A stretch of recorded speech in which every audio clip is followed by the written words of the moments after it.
Hello, all you Markapisus. I definitely did not forget to hit record, and I know it's episode 4. I'm gonna make the same jokes I made last time when no one was listening because I wasn't recording, and here we go. A dull throbbing in my ball sack. I made that the first time, the joke, dull throbbing in my ball sack, pulls me awake, but, you know, it's the second time I'm saying it, so it doesn't seem as funny to me. Anyway, let's continue. Dull throbbing in my back pulls me awake. I hadn't fully appreciated the magic of mattresses until now. Gosh, you, how could I not see the red dot? The red dot should be there. I wasn't recording. How could this be? Man, okay. We'll put that beside us. Nothing we can do about it now, except enjoy this recording. A yawn escapes and I stretch widely. Aside from the achiness, I actually feel well rested. I didn't stutter once last time, I swear. I sit up and glance around. Zach leans against a tree with his head down. His hair covers his eyes, so I can't tell if they're open or closed. Regardless, his hands rest on the handles of his dischargers. Creepy. I also made a joke last time, like discharge, like, you know, cum. You know, like ejaculation cum. You know? It's not funnier the second time. Okay, moving on. Looking around again, I fail to spot Leanna. Where did she go? I think I hear a cry in the distance. Is that her? I should go investigate. Crossing over a hill, I see Leanna practicing in an open field. She grips her blade in a fighting stance, her face stern with concentration. She swings her blade in a high arc, ending with a graceful spin. Judging by how fluid and accurate her movement is, it's clear she's dedicated many years to perfecting her craft. Her hair whips around her as she turns, but never seems to blow in her face. Even with heavy armor, her movements are still nimble, as if she's wearing no armor at all. I wonder if all that has to do with her wind magic. Once she notices me, she lowers her sword. Oh, sorry. Did I wake you? I moved out here so I wouldn't disturb you. No, I was already up. I didn't see you at camp, so I came looking. Gotcha. Oh, Pongo, I've missed you. Glancing down at my feet, I spot the beaming Pongo. Leanna giggles. Looks like you guys are best friends already. Yeah, of course, easily. The best of friends. Isn't that right? We did sleep with him a couple times, so, you know, Pongo and I are pretty close. He's seen some hair. The Pongo nods excitedly. Boy. It's pretty early. Do you always begin your mornings with a warm-up? Leanna nods. It helps me wake up and prepare for the day ahead. Also, it's become a part of my routine, so it just doesn't feel right when I don't do it. I know what you mean. I can't really go through my morning routine from Earth here on Terra, and it feels a bit strange. Right. Leanna looks down. The awkwardness creeps into the silence. She probably took that in a negative way, which wasn't my intention. That's okay though. I can always make a new routine. New routine? I unsheath my blade and grip it. This morning practice you do seems like a good place to start. She grins. Considering how well you handled yourself yesterday, I'm curious to see what's the extent of your skill set. I smirk. Only one way to find out. So, what's the lesson today, Senpai? Sand pie? Oh, dude, I could go for a sand pie. I shake my head. Never mind. She blinks, then refocuses and matches my fighting stance by raising her sword. Since you already have some experience with the blade, sparring will be the best way to gauge your skills. I'm ready. I don't want to end up hurting you. Let's do this. I frown. This hardly seems like a fair fight. I won't use my wind magic. Okay. That evens up the odds a little bit. Leanna nods. Besides, the goal of sparring is to train your skills, not to win or lose. Fair enough. I ready my blade in a battle stance, which she matches. Leanna dashes towards me. Her movements seem slower than what they were during the bandit fight. It seems like she isn't using her wind magic. Okay, boys. Part of sword. Part of the cards. Oh, let me stretch. Oh, yeah, let's go. I'm ready. Let's do this easily. Easily. Easily, easily. Easily, easily, easily, easily, easily, easily, easily, easily, easily, easily, easily, easily. Easy win. Easiest win of my life. Somehow I managed to keep pace with her. Every time I think I'm about to get the upper hand, her intensity increases until we're equally matched again. Even so, I could feel her holding back. Without using magic, Mage Knights are still a formidable opponent with the sword, especially if they're anything like Leanna.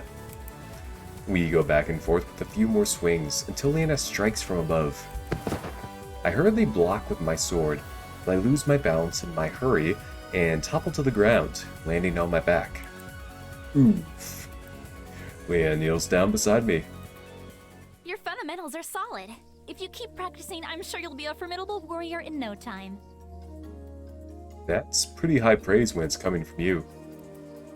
She smiles and blushes. Leanna extends a hand and helps me back onto my feet. It would be better if I could watch you spar with someone else. That way, I can see your movement from different angles and give you better feedback. Oh, dude, I had it all wrong. Oh my gosh, it's so wrong. She's the cuck. We're the cucker, so we're cucking her. She wants to watch us. And Zach is gonna be the third. He's gonna be the NTR boy. Wow. Thrilling story. Unless the Pongo can use a sword, the only other option is Zach. There you go. I look around and spot Zach leaning against a tree closer to our sparring location. He watches us with his arms crossed. Wait, how long has he been here? Leanna rushes over to him. Zach! Would you be willing to duel with him? She points to me. I'd like to get a better look at his technique. He merely stares at her. Oh, right. You need a blade. Leanna hands her blade to Zach. He takes it from her and inspects it. What are the rules of the duel? Standard spar. Be the first one to knock your opponent to the ground. Zach nods and heads towards the field. As Leanna returns to me, we share a glance. That was surprisingly easy. I guess it's not in a mercenary's nature to back down from a fight, even if it's a fake one. Are you two ready? I step a decent distance away from Zach and ready my blade. Yep. Zach continues to stand there. I look at Leanna again and she just shrugs. He nods. Okay, begin! I rush forward. And I die. I'm shot. I'm dead. And suddenly I'm on the ground staring up at the sky with an aching pain in my chest and the wind knocked out of me. I groan. Strange. I thought he'd last at least 2 shots. Zach! What? Why did you use your discharger? Oh, he discharged all over us. Gross. Why not? Leanna steps forward. The whole point was to have a sword match with him. You didn't list that as a rule. Her frustration is evident in her voice. Why else would I give you my sword? Why did you give me your sword? For you to use! She snatches her blade back from Zach and heads over to me. Are you hurt? My pride. So, this is what it feels like to be emasculated. Twice. My gaze drifts past Leanna to the blue sky behind her. At least the view is nice. Leanna helps me up again. The one and only lesson you need to know when fighting. Do whatever it takes to win. As soon as he's done speaking, Zach turns around and heads back to the campsite. Leanna huffs. Mercenaries can be so annoying sometimes. Agreed. He's probably seen some heavy stuff. His advice is relevant. Well, he did say you have to do whatever it takes to win, so he's probably had to, take some corks and slobber. So he's seen some heavy stuff, man. He's seen a lot of coom. Mercenaries take on all sorts of jobs, including some really unsavory types. Like coom. That probably influences their battle ethics and code for survival to be more brutal than others. Leanna ponders my words. That's true. Here we are defending Zach. We're such cuck lovers. We love cucks. We pack up our things and clean up the campsite. Then we continue our journey. As we walk, we slip into a comfortable silence. Zach lingers behind Leanna and I, while the Pongo returns to his usual spot on my head. After a few hours, it doesn't feel like we're getting any closer. So, how long until we reach Illumia? We'll need to stop at Raven Pass to restock and spend the night. But if we continue to make good time, we'll reach Illumia by midday tomorrow. One more day of walking. If only I had brought my Bit Fit, I would have daily steps done for a lifetime. I nod and we fall back into silence. By mid-afternoon, we arrive at the gates of a settlement even smaller than Meadow Hill Village. The town consists of an inn and a few shops, the bare essentials. They probably only ever see travelers like us, people passing through on their way to Illumia. Okay, we should stock up on supplies. I'll be making a stop at the weaponsmith. Zack pats the two holstered dischargers by his side. Now that I think about it, I only saw him use one during the bandit ambush. The other one must have already been damaged. I'll check out the shop since my weapons are okay on repairs. I'll go with you. Leanna smiles. Zack nods. See you soon then. He turns down another path. Let's go! Leanna smiles back at me as she leads the way to the shops. Wait up. We find the general store with ease since the marketplace itself is quite small. In fact, I'm surprised by how busy this store is. Whoa, there's so much magic items in here. Okay, that's pretty epic. I guess if you're the only general store around, business is bound to be good. As Leanna picks out a couple items, I look around the shop. I notice people of all backgrounds wearing clothes ranging from the leather I'd seen in Meadow Hill to intricately embroidered robes. They really do get all types traveling through here. Any lizard people, mayhaps? Once Leanna is finished, I follow her to the counter to pay for our items. Will that be all for today? Oh, dude, this merchant, he has such a way with words. Leanna nods. Your total comes to 34 coins. He even said comes. Oh my gosh. Leanna's eyes widen. 34 coins for these? It should be at most 30. I have no value. What is a coin? A gold coin? What is this currency? Is 4 a lot? Because the difference between 34 and 30 is 4. So is 4 a lot? Any coin experts in chat? Please let me know. The shopkeeper frowns apologetically. He doesn't seem too happy about the price either. I'm sorry, miss. The goods themselves are only 20 coins. The rest of the cost is the 70% tax. Oh, not epic. And I thought taxes in America were bad. I hope you at least get free universal health insurance and education with those taxes. Am I right? Anyone? They're like, yeah, what's America? Both Leanna and the shopkeeper look at me in confusion. Leanna furrows her brow. I don't remember the tax being so high in the past. The mayor only recently increased the tax. Has no one asked why? It doesn't seem fair. The man nods. We did in the beginning, but then the mayor hired enforcers of the new law. Leanna frowns, but doesn't say anything more. The shopkeeper continues to look apologetically as he gestures at her items. I'm really sorry about this, miss, but I don't have any other choice. I understand. It's not your fault. Let me see your manager. Let me see your mayor. She hands over the coins. Thank you for understanding. Safe travels. As we head out, Leanna seems quieter than usual. Are you okay? Something about this just doesn't seem right. New tax rules and new guards to enforce them? I came through here only a few days ago on my way to Meadow Hill, and the tax hadn't been changed then. It all seems too sudden. Let's investigate. I think we got scammed. This really doesn't concern us. No. We have to do this side quest. Let's investigate. We should find out what's going on here. Taxation is theft. Leanna blinks. Really? I nod. We can't just leave it alone if something foul is at play here. Leanna smiles. You're right. That's for Anyway, some points. let's go meet up with Zack. I nod. Since she's the only girl, we kind of have to get points, so at least I think she is. Is this linear? I don't know. We have choices, but I don't think our choice matters. That's not epic. If it does. Anyway, moving on, we make our way to the lane of armory and smiths and peek through a few shop windows before we spot Zack. A guard looms over him. Uh-oh. This doesn't look promising. Leanna frowns as we enter the shop. This doesn't concern you. Stay out of it. It became my concern when you threatened him in front of me. Threatened? All I told him was what may happen to his store if he doesn't pay up for these protective services. Leave. Now.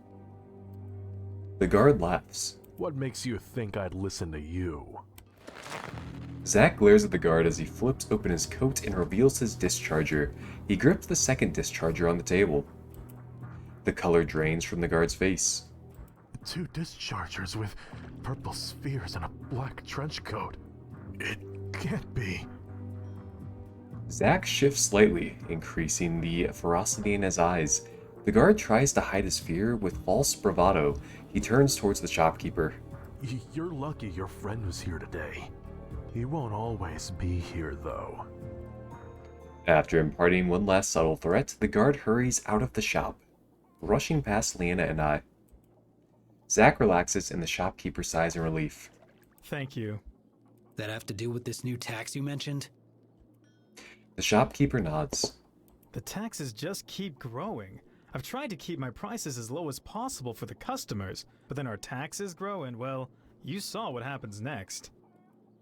His fingers tremble as he takes back the discharger. I think he's still shaken up by what happened. I'm sorry. I still need a few more minutes to finish up the repairs. It would have been done by now if we hadn't been interrupted.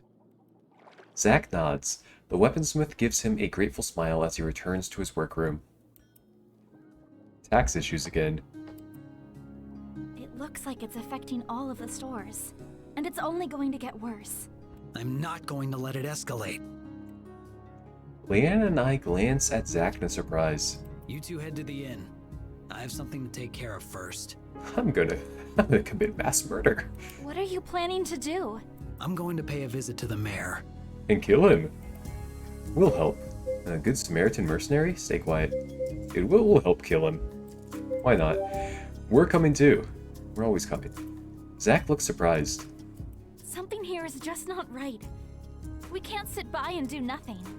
Real talk, I'm surprised Zack's a good guy. Maybe he's not, who knows. The shopkeeper returns and places Zack's discharger on the counter.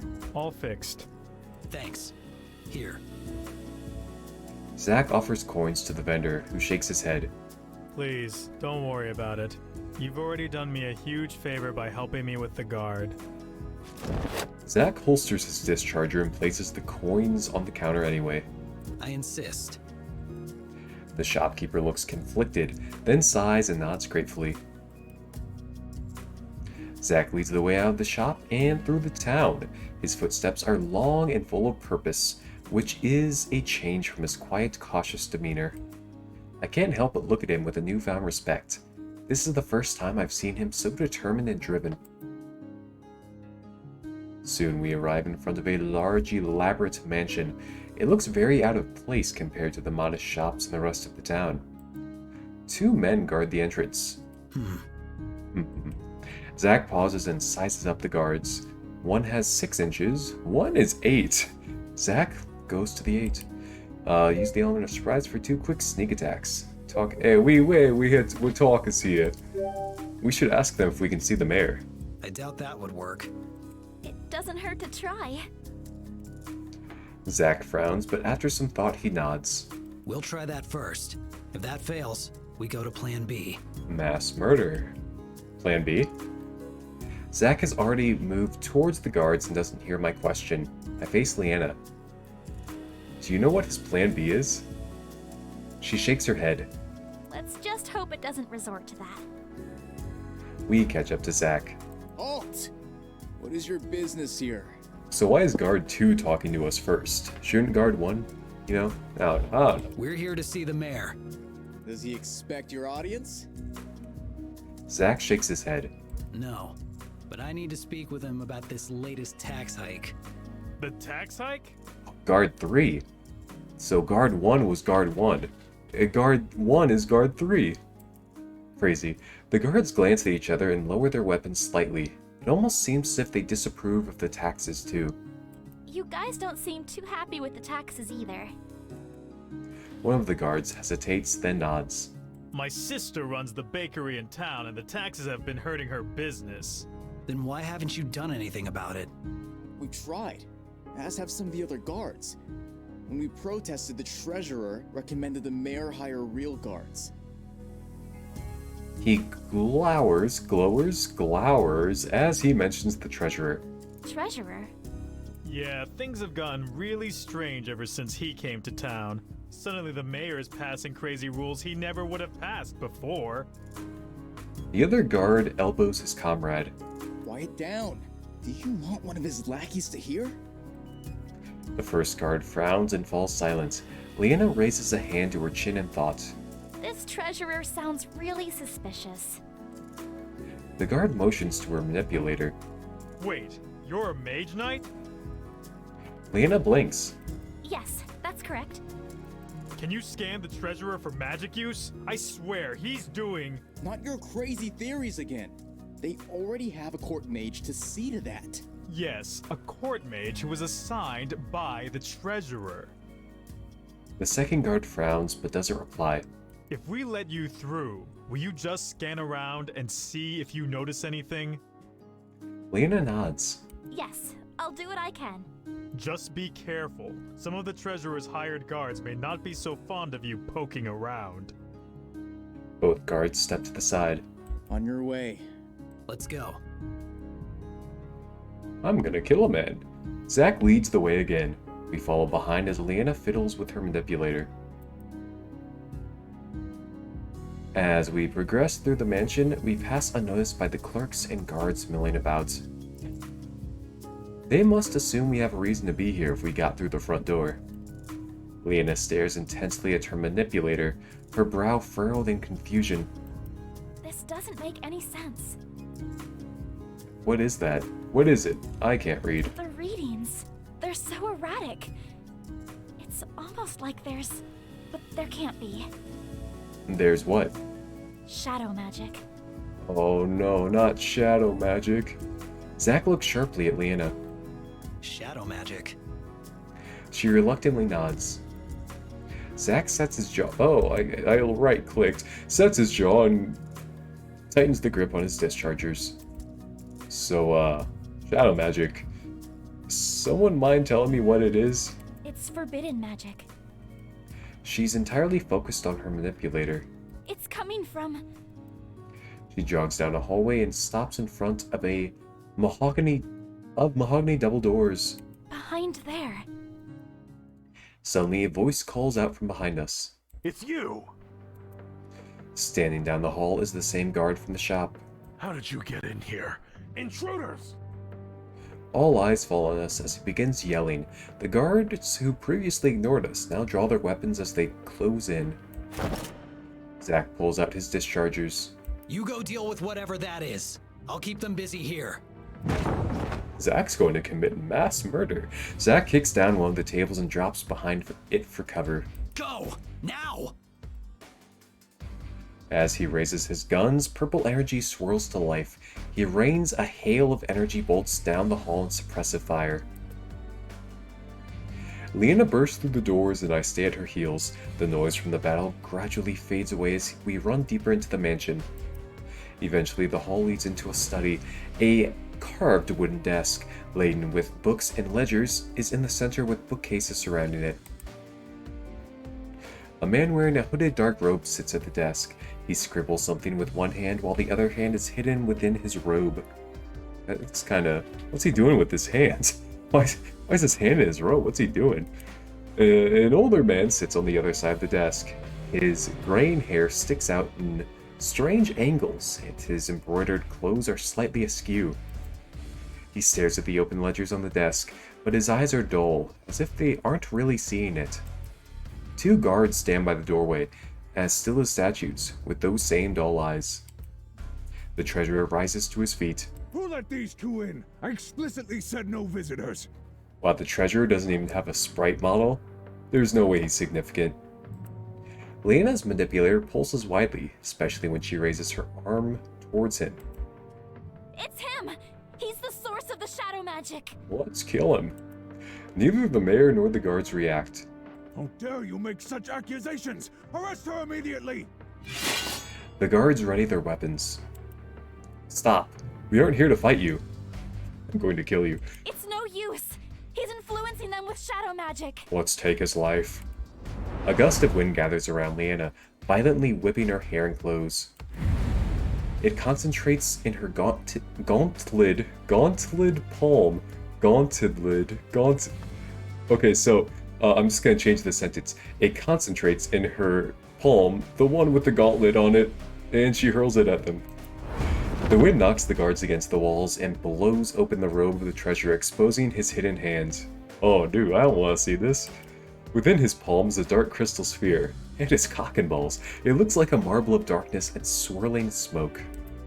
From within the crystals are shadow tendrils which extend to the mayor and his two unconscious guards.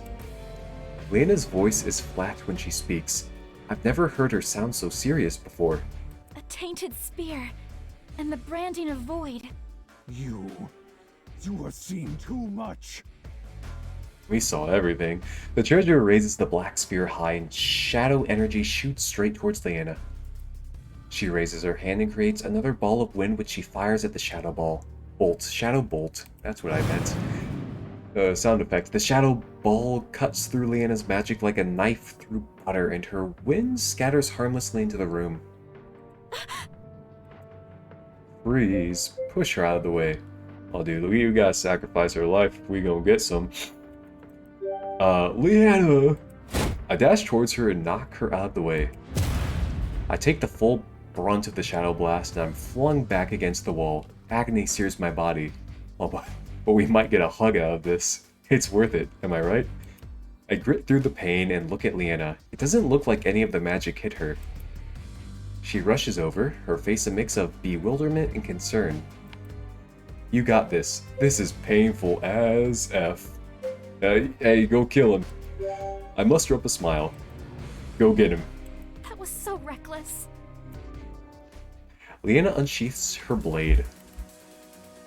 A determined fire in her eyes, she faces the treasurer and raises her sword. Hey, we get a background picture.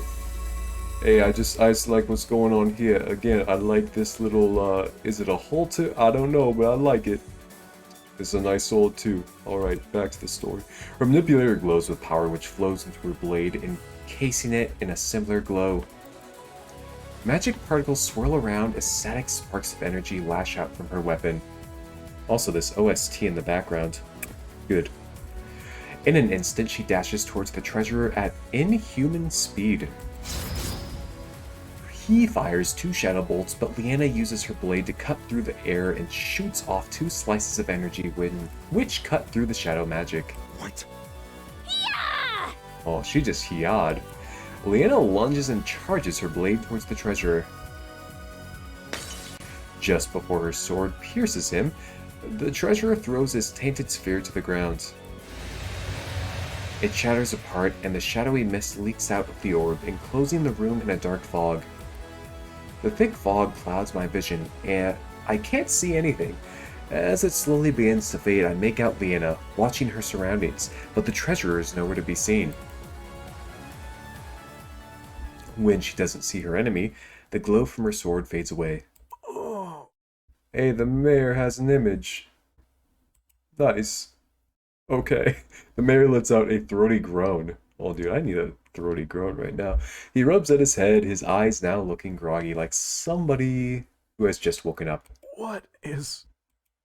Leanna sheaths her blade. Take it easy.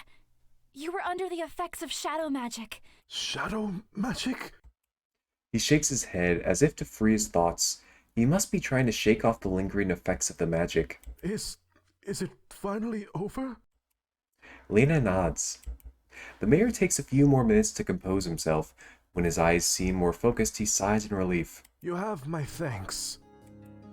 Suddenly, the door barges open and Zack races in. Behind him is a wave of guards. Stop him!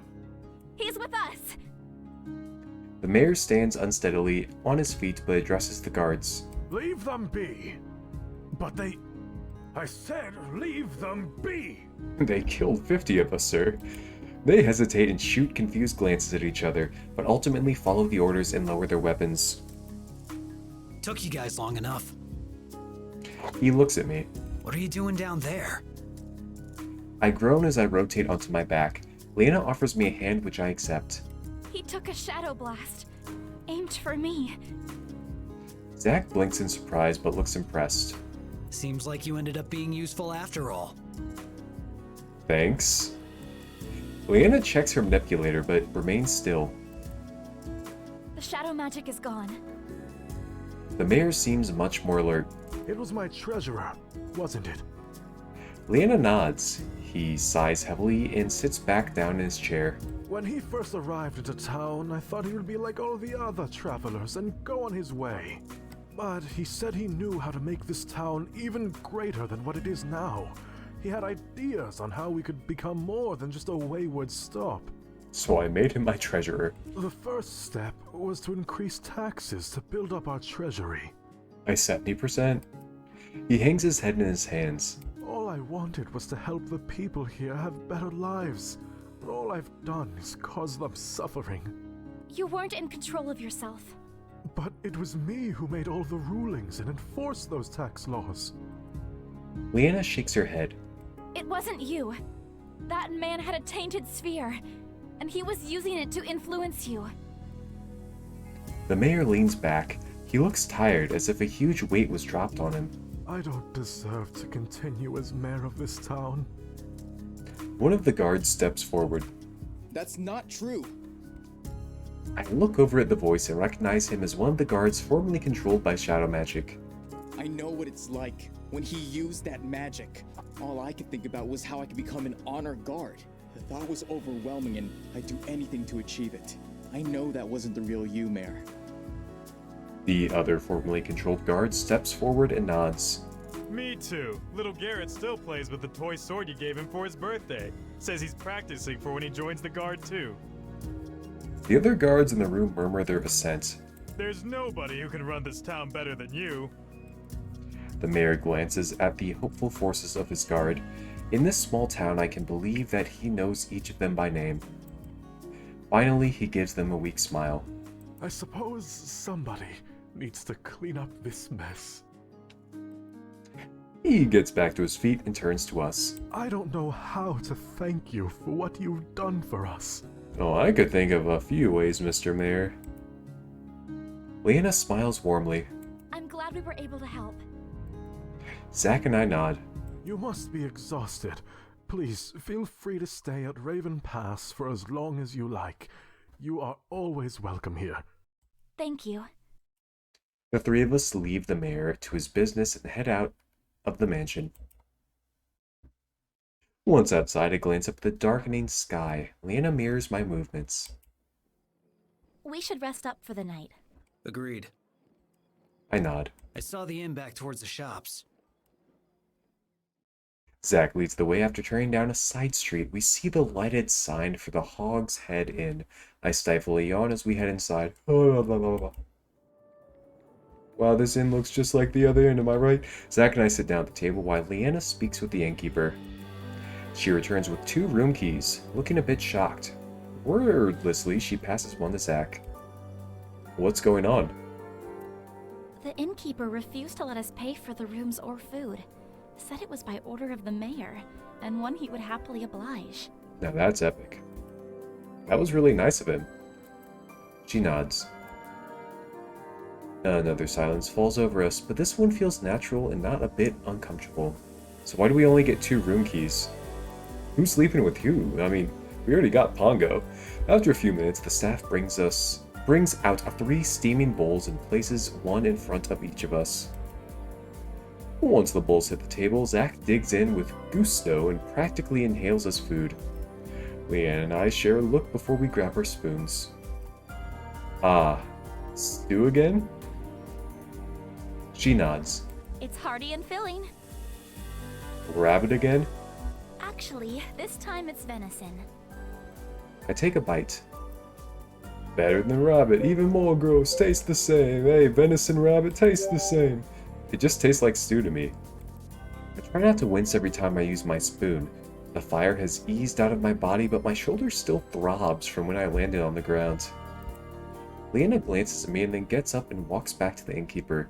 She returns with a compress in her hand. She offers it to me with a smile. This should help with the pain. I hold it against my shoulder and smile appreciatively as the pain slowly melts into a dull ache. Thanks for helping me back there. I smile. Anytime. I continue digging into my meal. So, what exactly makes shadow magic bad? It's far more dangerous than any other elemental magic, and it's incredibly unstable and volatile. The most serious thought of shadow magic is how it's able to amplify the shadowy thoughts of someone's mind. So, the treasure was manipulating what the mayor was already feeling? She nods. He might have wanted to help the town by looking to expand, but there's also a bit of selfishness on his part for wanting to do that too. Either greed from more money coming in and more luxurious goods, or wanting more fame and recognition. Everyone has thoughts like that. It's just a matter of keeping those thoughts in check. Lena nods. Shadow magic, unfortunately, lets those desires loose in a destructive way. Is there any way to block against it? Unless you are a mage, not really. Lena picks at her food. Most people can't control the magic well, and it's very easy for it to backfire and cause more harm to the caster than the intended target. That treasurer seemed to be handling it well. She looks even more worried. I know. Which is even more troubling, considering the fact that shadow magic is outlawed in Havengard. Zack pushes his now empty bowl away from him. I think he's part of Void. Lena's frown deepens. I think so too. I noticed the branding on his forearm. What's Void? They're practitioners of shadow magic. They first rose to power during the struggle of the Three Kingdoms, before the Treaty of Asaria. I know what none of that means. They wanted to grow their power in the outreach of shadow magic, and a lot of innocent people were killed in the process. At the height of their power, they grew so powerful and were so destructive that the Three Kingdoms had to set aside their differences and band together. That's when the treaty was formed. Part of the agreement was to outlaw shadow magic. Are you really telling me it took 3 kingdoms to take down one cult? Shadow magic is a lot more powerful than any other elemental magic, which is why there are people who still want to practice it. It's impossible to stabilize the magic, so it's deemed too dangerous to be used. Zack nods. I see. No wonder both Leanna and Zack seemed so grim when they first noticed the shadow magic. I stifle another yawn. Is everyone done eating? Zack and I both nod. Then I suggest we head to bed. I second that notion. I'm exhausted. I know. She grins and I can feel a rush of warmth to my face. I guess she saw my yawn. Zack leads the way upstairs, clutching one of the keys. We stop in front of 2 adjoining doors. Well, good night then. Good night. Zack nods. Leanna turns the key and lets herself into the room. Oh no. No. Then gently closes the door behind her. Zack also turns the key and lets himself into the second room. As I'm about to follow him in, the doors... Oh no! The door slammed shut. Here I thought we were gonna do some NTR action. I hate this. Very funny. I turn the handle, but it's locked. What the hell? Zack, let me in. He ignores me, so I pound on the door.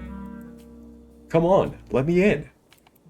He doesn't answer, but a couple of people poke their heads out of their rooms and glare at me. Be more quiet. Try Leanna's room. I'm gonna try Leanna's room. This is ridiculous. I knock on Leanna's door. Leanna? She opens the door a crack, then pulls it open all the way when she recognizes me. Her brows are creased with worry. Is something wrong? Zack's being mean. Yes, I want to stay with you. This one. No, I was just thinking it'd be nice if we spent the night together. She narrows her eyes and slams the door shut. Damn, that's 2 for 2. Try again. I continue hammering repeatedly on the door. I can keep this up all night. Suddenly the door swings open and I walk in. The first thing I notice are the 2 twin beds. I only see one. This is a bed. This is a desk. Zach lounges on one and fixes his stony gaze on me. What the hell was that? Why didn't you let me in? No space. There are 2 beds. I'm with Zach on this one. I only see one bed. Zach wordlessly walks over to the other bed and pulls back the blankets. Tucked inside the bed are both of his dischargers. Not cool, man. Not cool. I go to remove the weapons. What are you doing? This is my bed. But then where will they sleep? Starting to think Zach is of a certain persuasion of deficiency. I just look at him. Finally, he sighs and collects his dischargers. I lie back on the bed, and as soon as my head hits the pillow, I'm asleep.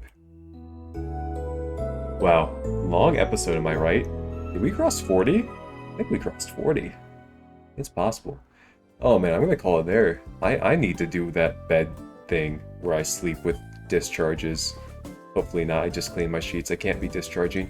That's gonna be it for me. Episode 4, in the books. Read me a book. I love books. 4 favors. Like, comment, subscribe, and as always, help me find a good